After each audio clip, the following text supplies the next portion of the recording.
Aditya L1 तोड़ेगा NASA का record. आज तक नासा ने और ESA यानी कि यूरोपियन स्पेस एजेंसी ने कई सोलर प्रोब्स भेजे हैं सूर्य को पढ़ने के लिए, उस पर रिसर्च करने के लिए, उस पे होने वाली गतिविधियों को स्टडी करने के लिए कई सूर्ययान भेजे हैं। लेकिन उन्होंने आज तक सोलर कोरोना के रहस्य को सुलझाने में कोई भी कामयाबी प्राप्त नहीं की है दोस्तों। जी हाँ, सूरज का कोरोना यानी कि सूरज के वायुमंडल की आखिरी परत जिसे कोरोना कहा जाता है, वहां एक ऐसा गूढ़ रहस्य छिपा हुआ है जो कि धरती पर जीवन की उत्पत्ति का सबसे बड़ा कारक है। अगर ये नहीं होता तो धरती गोल्डी लॉक जोन में नहीं होती। जी हाँ दोस्तों, धरती पर जीवन भी नहीं होता। सूरज का कोरोना ही वो एक ऐसा फैक्टर है जिसकी वजह से आपका और हमारा अस्तित्व है, इस धरती पर जीवन का अस्तित्व है, वरना नहीं हुआ होता। हम ये बात क्यों कह रहे हैं अभी आप समझ जाएंगे। देखिए दोस्तों, सूरज की सतह जो है, सूरज जो हमारे सौरमंडल का तारा है, उसकी सतह पर तापमान महज 5000 डिग्री सेल्सियस से 6000 डिग्री सेल्सियस के बीच फ्लक्चुएट करता है। लेकिन सूरज की सतह से कई किलोमीटर ऊपर एक कोरोना नामक आखिरी लेयर है सूरज के वायुमंडल की, और वहां पर तापमान जो आज तक दर्ज किया गया है वो 20 लाख डिग्री सेल्सियस के इर्द गिर्द घूमता है। जरा सोचिए, कोई चीज जहां से हीट जनरेट हो रही है, जहां तापमान बढ़ रहा है, जहां तापमान बढ़ने वाला जो केमिकल रिएक्शन है, न्यूक्लियर फ्यूजन रिएक्शन, वो हो रहा है। यानी कि आप ये समझ लीजिए, जहां बम फट रहा है वहां तापमान कम है, और जहां बम फटने से रेडिएशन निकल रहा है उस इलाके में तापमान 20 लाख डिग्री सेल्सियस। कहां 5000, 6000 और कहां 20 लाख। इतने गुने तापमान बढ़ कैसे गया?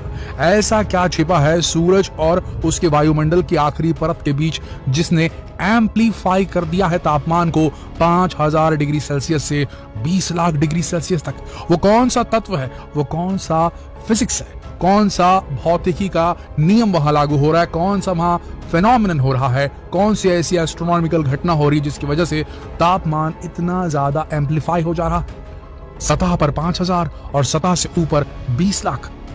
दोस्तों आपको बता दें, अगर ये फेनोमेनन नहीं हो रहा होता, अगर ये गतिविधि जो सूर्य के अराउंड हो रही है ये नहीं हो रही होती, जरा सोच के देखिए, अगर कोरोना नहीं होता तो हमारे सूर्य का तापमान 5000 से 6000 डिग्री सेल्सियस होता। अगर तो क्या उतनी ऊष्मा मिल पाती हमारी धरती तक जो आज हम टेम्परेचर महसूस करते हैं, ठंडियों में जो हमें निजात दिलाती है, जो ऊर्जा हमें मिलती है, जो लाइट की किरणें यहां तक पहुंचती, जो ऊष्मा यहां तक पहुंचती, जिसकी वजह से यहां पर जानवर, वनस्पति, पक्षी, हर जीव, हम सबका अस्तित्व बना हुआ है।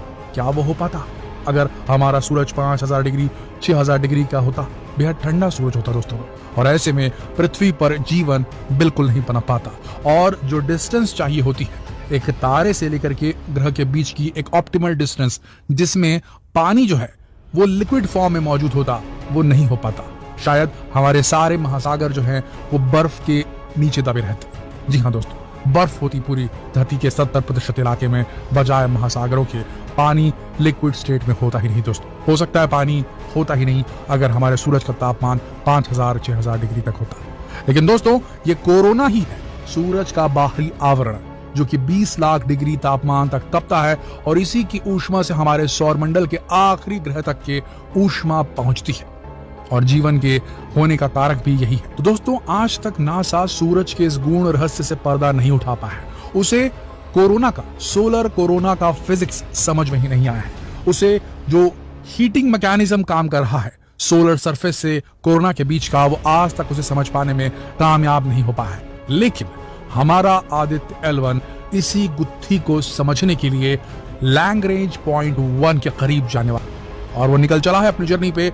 और हमें पूरा विश्वास है, इसरो को पूरा विश्वास है कि जिस तरीके से चंद्रयान 1 ने पहली बार चंद्रमा पर पानी खोजा था, जिस तरीके से चंद्रयान 3 ने बहुत सारी डिस्कवरीज की हैं, और आने वाले वक्त पे जो रीडिंग्स मिल रही हैं इसरो को चंद्रयान 3 से, उससे और भी डिस्कवरीज की जाएंगी। पहली बार हमने साउथ पोल पर कदम रखा है, आज तक कोई नहीं रख पाया। ठीक उसी तरीके से एक और उपलब्धि, और शायद इतिहास की सबसे बड़ी उपलब्धि इसरो के हाथ आने वाले सालों में लगेगी, जब डेटा भेजना शुरू करेंगे आदित्य L1 पे लगे पेलोड्स धरती पर इसरो के telemetry and tracking command centre तक। और तब इतिहास रचा जाएगा जब भारत दुनिया को खोज करके बताएगा कि सूरज की सतह का तापमान और सूरज के वायुमंडल का तापमान, इसमें इतना बड़ा ड्रास्टिक चेंज क्यों है, किस कारण से ऐसा हो रहा है। अगर इस तकनीक को हम यहाँ रेप्लिकेट कर पाए, इसी फिनोमेनन को आज हम अगर समझ पाए, तो दोस्तों हम धरती पर कम तापमान से ज्यादा तापमान जनरेट करने की विधि को अगर अपना पाए दोस्तों, तो फिर सोचिए हमारी धरती पर ऊर्जा की कमी कभी नहीं होगी। दूसरी चीज आपको बता दें, अलग अलग सिविलाइजेशंस की कैटेगरी में बांटा गया है सभ्यताओं को। जी हाँ, जितनी एडवांस एक सभ्यता होती है उतना ज्यादा वो अपनी धरती के रिसोर्सेज को इस्तेमाल कर पाती है और धीरे धीरे वो अपने करीबी तारे की एनर्जी को भी सोर्स करना सीख जाती है। और उसके बाद उस सभ्यता जो है वो इंटरप्लैनेटरी पहले बनती है, यानी कि अपने सोलर सिस्टम के अंदर दूसरे ग्रहों पर बसने की क्षमता उसके अंदर आती है। और उसके बाद वो इंटर गैलेक्टिक सिविलाइजेशन बन जाती है, यानी कि अपनी गैलेक्सी से दूसरी गैलेक्सी तक ट्रैवल करने की उसकी एबिलिटी डेवलप हो जाती है दोस्तों। और